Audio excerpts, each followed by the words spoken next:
Grandmother left a locked box in the attic with a warning note. I should have listened. I am a 28-year-old man, and for the last 3 years, I have been dealing with a family dynamic that was completely draining the life out of me. My older brother, Marcus, was always the loud, dominant force in every single room he entered, a high-performing financial sales manager who used words like weapons to run over everyone around him. In our family dinners, he would talk over my parents, dismiss my career in archive restoration, and essentially treat me like a completely invisible background character. He never actually listened to a word anyone said, he just waited for his turn to speak, constantly reloading his next boastful sentence while you were still talking. It was an exhausting cycle of conversational narcissism that left everyone else feeling entirely powerless. But everything shifted last autumn when our grandmother passed away and left us to clear out her historic countryside home. In the back corner of the dusty, shadow-filled attic, hidden beneath a heavy pile of faded wool blankets, I uncovered a beautifully carved oak chest bound by heavy iron straps.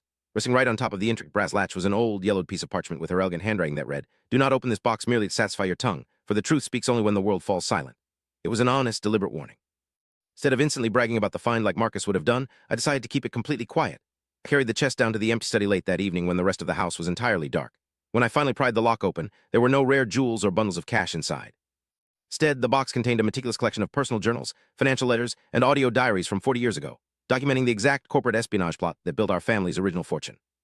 I sat there in the absolute quiet of the night, listening to the old tape reels spin. My entire perspective shifted.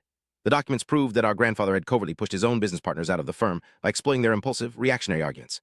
He had literally written a guide on how to win by letting the other side talk themselves into a corner.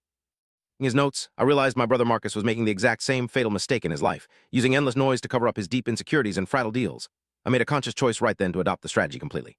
Over the next 6 months, I stopped fighting for airtime during family gatherings and business meetings. Never Marcus launched into a condescending rant or tried to bait me into an argument.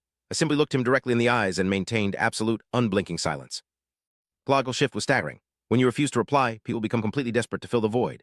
Marcus started over-explaining his positions, second-guessing his own statements, and accidentally revealing massive gaps in his commercial real estate projects just to get a reaction out of me. By listening to understand instead of scrambling to defend myself, I picked up on every single red flag he dropped. While he used that exact financial data to protect our parents' retirement accounts from a toxic investment Marcus was aggressively pushing them into. When the bad deal inevitably collapsed a few months later, my parents were entirely safe because I had moved their assets behind the scenes. Marcus stormed into the house, screaming and demanding to know who had ruined his commission, but I just sat there across the table, completely calm, letting the heavy quiet crush his temper. Eventually ran out of breath, realized he had no leverage left, and quietly walked out. Mastering the art of absolute silence didn't just give me the upper hand, it completely shifted the balance of power, proving that the quietest person in the room is often the one holding all the cards.